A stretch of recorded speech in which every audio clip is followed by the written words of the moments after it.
श्रोताओं नमस्कार, बहुत बहुत स्वागत है आप सभी का कार्यक्रम हम और हमारा स्वास्थ्य में।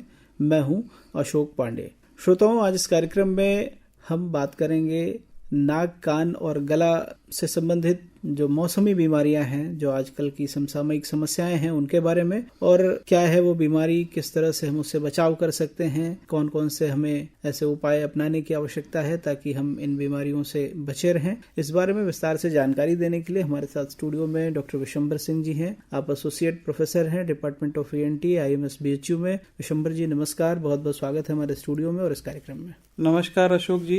विशंबर जी, सबसे पहला सवाल, जो आजकल का मौसम है, ये आमतौर पर नाक, कान और गले तीनों के लिए ही कई बार बड़ा कष्टदायी हो जाता है। कई बार हमें बोलने में समस्या होती है, कई बार ऐसे जो मरीज हैं जिन्हें सांस लेने में उनकी नली अवरुद्ध हो जाती है, कई बार लोगों को सुनाई देने की भी समस्या होती है। तो इस मौसम का प्रभाव इस तरह का क्यों है हमारे शरीर पर? देखिए, ठंड का मौसम है और ठंड में टेम्परेचर तो नीचे आ ही जाता है, जो कि शरीर के तापमान से काफी नीचे तक भी जाता है अपने क्षेत्रों में। साथ ही साथ जो हवा है वह भी शुष्क हो जाती है, ड्राई हो जाती है। तो ये जब शुष्क हवा हमारे साइनसेस, नाक के थ्रू एंटर करती है, तो नाक का जो पहला काम है इसमें से डस्ट पार्टिकल्स को सेपरेट करना, बैक्टीरियाज को सेपरेट करना और इन हवाओं की कंडीशनिंग करना बॉडी टेम्परेचर के बराबर। साथ ही साथ इस समय हम कम फ्लूइड्स भी लेते हैं। फ्लूइड्स यानी कि पानी या कोई भी तरल पदार्थ। तो तरल पदार्थ की आवश्यकता हमेशा कंडीशनिंग के लिए आवश्यक होती है, बॉडी टेम्परेचर पर मेंटेन करने के लिए। साइनस के अंदर उसका प्रयोग साइनसेस करते हैं, उसकी म्यूकोसा करती है और एक नॉर्मल टेम्परेचर पर हवा को लाने का प्रयास करती है।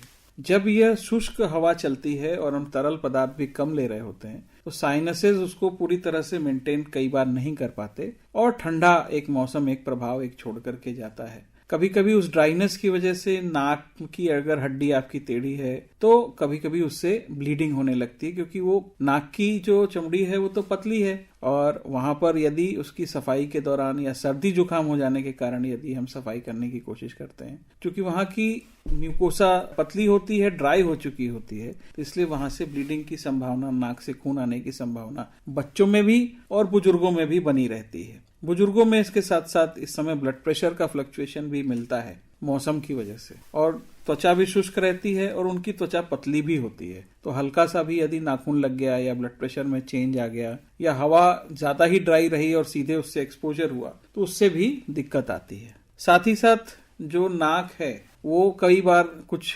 जो अडल्ट हैं उनके अंदर ठंडे में ठीक से अगर कपड़ा नहीं पहना या एलर्जीज की उनकी पहले भी संभावनाएं रही हैं, तो उनको नाक का ब्लॉकेज हो सकता है। कई बार ये इन्फेक्टेड भी हो जाता है। इन्फेक्शन होने का कारण ये है कि तरह तरह के वायरसेस, तरह तरह के बैक्टीरिया हमेशा ही एनवायरनमेंट में उनके म्यूटेशंस सक्रिय रहते हैं। अगर हमारी बॉडी की इम्यूनिटी ठीक है, हमारे नाक के अंदर जो हेयर सेल्स होती हैं जो कि बाहर निकालती हैं हमारे नाक के अंदर ये जो पार्टिकल शुरू में जो पोल्यूशन की वजह से या किसी भी वजह से आ रहे होते हैं, तो अगर हेयर सेल्स का मूवमेंट रिस्ट्रिक्ट हो जाता है तो वहां वो जम के रह जाते हैं। बैक्टीरियल ग्रोथ भी कई बार हो जाती है, वायरसेस भी कई बार सक्रिय हो जाते हैं। हमारी भोजन पानी की आदतें अगर ठीक नहीं है तो वो भी हो जाता है, या एलर्जीज भी हो सकती है। तो इनकी वजह से नाक बंद होना, यदि नाक बंद हो गई तो नाक के पीछे के हिस्से में कान की जो नली खुलती है वो भी कई बार जाम हो जाती है। बच्चों के केस में वहां एडिनॉइड्स होते हैं, तो एडिनॉइड्स जो होते हैं इस समय उनकी भी ग्रोथ हो जाती है, तो उसकी वजह से बच्चों में कई बार कान बंद हो जाएगा, बड़ों में भी कान बंद हो जाएगा,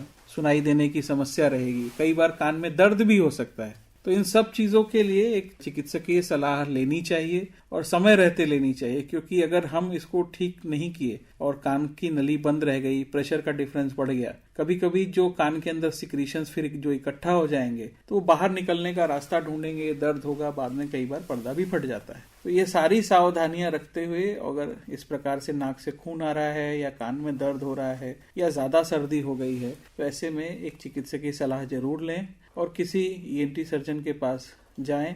आपने बताया कि किस तरह से मौसम हमारे नाक, कान और गले को या इसके स्वास्थ्य को प्रभावित कर सकता है। आपने बात की कि अगर ये नली बंद हो जाती है तो कई बार सुनाई देना बंद हो जाता है। तो अगर हम किसी की बात को सुन नहीं पा रहे हैं, क्योंकि हमारा ये एक सेंसरी ऑर्गन है, और अगर ये अपना काम ठीक से नहीं कर रहा है, तो उस परिस्थिति में किस तरह की समस्याएं हमें हो सकती हैं। और सुनाई न देना ये अपने आप में एक बड़ी विकट समस्या है। इसके बारे में हमारे श्रोताओं को क्या कहेंगे? देखिए, सुनाई न देने के कई प्रकार के कारण हैं।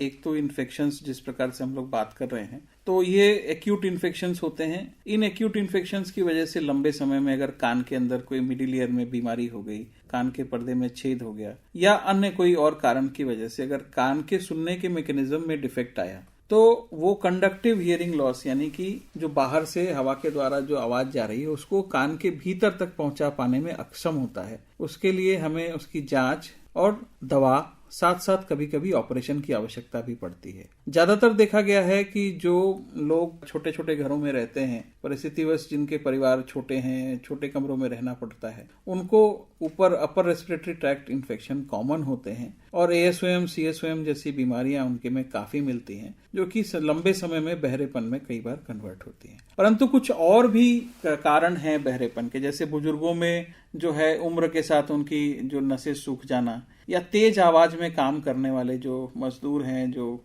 ऐसी फैक्ट्रीज में काम करते हैं, प्रोटेक्शन नहीं लगाते हैं, उनके में भी बहरापन होता है। एक बड़ी विशेष प्रकार का बहरापन जो जन्मजात बच्चों में होता है, तो जन्मजात के भी अनुवांशिकीय कारण होते हैं, जिसमें से 50% बच्चे ऐसे होते हैं कि यदि उनकी समय से जांच हो जाए, पहचान हो जाए और वो बच्चों का सही प्रकार से इलाज हो जाए, तो वो हमारी आपकी तरह बोल सुन सकते हैं, कई बार तो वो गाने भी गा सकते हैं। इस पर आप और आपकी टीम बहुत अच्छा काम भी कर रही है। तो आपके इस विषय पर अध्ययन के दौरान किस तरह के परिणाम सामने निकल के आ रहे हैं?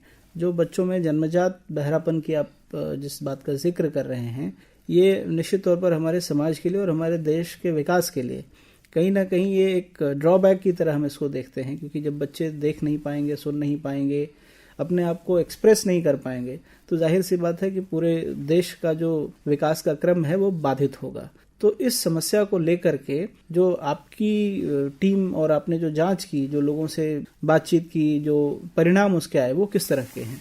देखिए, अभी हमारे संस्थान में, काशी हिंदू विश्वविद्यालय में, अपने कमरा नंबर 22 में हर सोमवार और मंगलवार को जन्म लेने के 72 घंटे के अंदर यदि कोई बच्चा या उनके माँ बाप जांच कराना चाहते हैं कि उनका कोई बच्चा सुन सकता है या नहीं सुन सकता, इसकी काफी हद तक प्रोबेबिलिटी है कि हम उसको जांच करके वहां पर पहचान सकते हैं जन्म के 72 घंटे के अंदर। परंतु क्या है कि समाज में लोगों को इसके प्रति जानकारी होने में समय लगता है। माँ 6 महीने तक कुछ समझ पाती है, या सामान्यतः बाकी लोग कई बार परिवार के 1-1, 2-2 साल के बाद समझ पाते हैं। तो जितना लेट इसकी पहचान होती है, ट्रीटमेंट में भी उतनी ही देरी होती है। तो ट्रीटमेंट के भी अलग अलग मोडेलिटीज अपने पास उपलब्ध हैं, लेकिन अभी सबसे आवश्यक है कि इसके विषय में समाज में जागरूकता हो। आमतौर पर दूसरी अन्य बीमारियों को लेकर के तो माता पिता जागरूक होते हैं कि जन्म के समय इनको टीके दिलवा दिए जाए, इनकी जांच करा ली जाए, लेकिन ये बहुत महत्वपूर्ण विषय है कि कान की जांच, उसके सुनाई देने की जांच आमतौर पर हम नहीं देखते हैं कि कोई भी माता पिता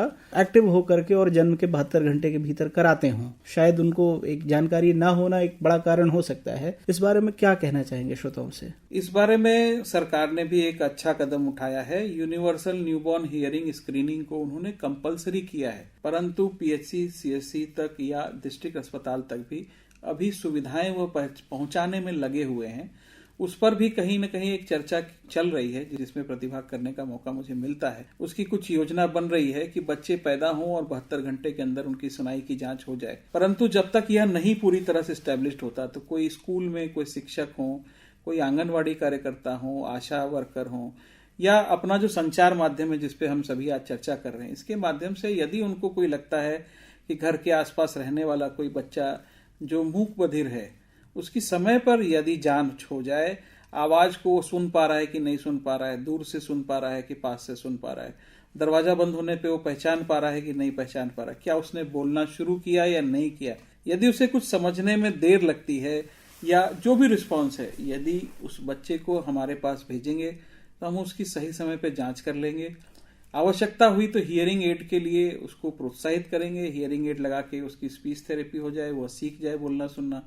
और नहीं तो आजकल एडिप स्कीम या प्रधानमंत्री कोष और चीफ मिनिस्टर फंड से भी लगभग 6 से 8 लाख रुपए सरकार ऐसे बच्चों पे खर्च करती है, और इनके ऑपरेशन के बाद ये अगले 1 साल में सुन सकते हैं और बोलने की प्रैक्टिस के साथ धीरे धीरे बोलने भी लग सकते हैं।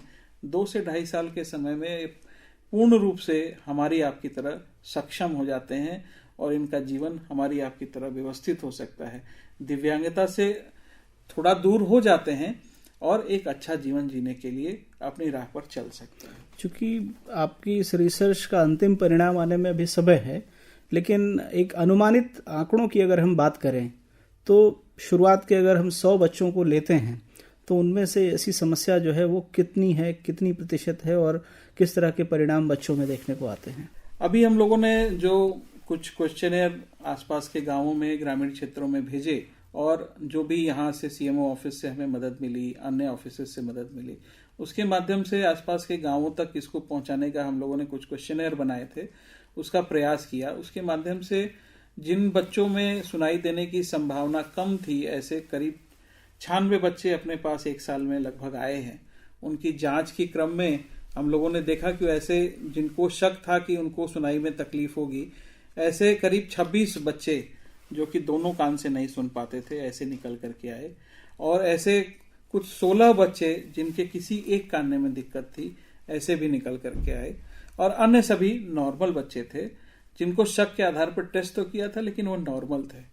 तो ये जो करीब 25 और 16 41 बच्चे 96 में, एक बड़ी संख्या शक के आधार पर अपने पास भेजी गई थी, उसकी टेस्टिंग हुई है। ये सामान्य पॉपुलेशन का वेरिएशन नहीं है, ये ऐसे बच्चे हैं जिन पर शक हुआ कि ये सुन नहीं पा रहे हैं या बोल नहीं पा रहे हैं। वैसे लोगों को आसपास के ग्रामीण क्षेत्रों से अपने पास भेजा गया था। अब उनकी रिहेबिलिटेशन की प्रोसेस में इम्प्लांट की प्रोसेस, हियरिंग एड की प्रोसेस चल रही है। अपने यहाँ वरिष्ठ और कनिष्ठ चिकित्सकों की एक अच्छी टोली है जो हम सब मिलकर के काशी हिंदू विश्वविद्यालय के नाक कान गला विभाग में इस विशेष कार्य को कर पा रहे हैं। इसके लिए सहयोग हमें सभी जगहों से मिल रहा है और जो भी अधिकारी हैं इसके लिए, जो भी सरकारें हैं, आसपास के प्रदेशों से भी अपने पास मरीज आते हैं, बिहार से, झारखंड से। तो हर जगह उसके लिए पैसा भी समय पे सैंक्शन हो जा रहा है।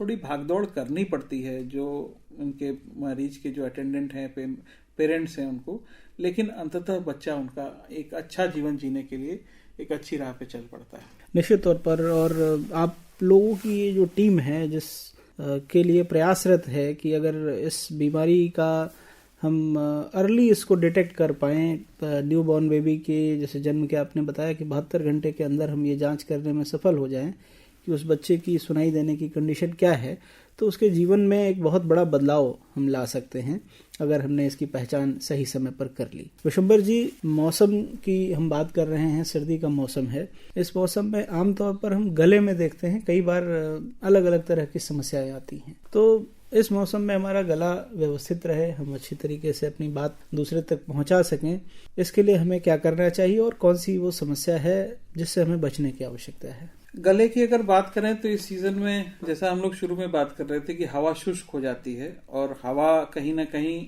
जो कंडीशन होकर के जानी चाहिए वो गले तक कंडीशन होकर के नहीं जा पाती है। हेयर सेल्स के मूवमेंट भी मौसम और टेम्परेचर की वेरिएशन से थोड़े से घट जाते हैं। तो उसका इम्पैक्ट यह मान लें कि जो नाक के पीछे का हिस्सा है वहां से लेकर के जो छाती, लंग्स है, लंग्स के ऊपरी हिस्से तक म्यूकोसा लगभग एक जैसी होती है। एक ही तरह की अंदर की चमड़ी हमारी होती है, जैसे बाहर की चमड़ी होती है वैसे अंदर की चमड़ी होती है।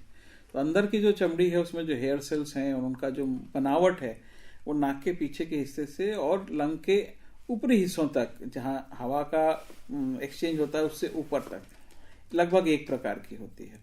तो उनका मूवमेंट जब इफेक्ट होता है तो बैक्टीरियाज, वायरसेस वहां ग्रो कर सकते हैं।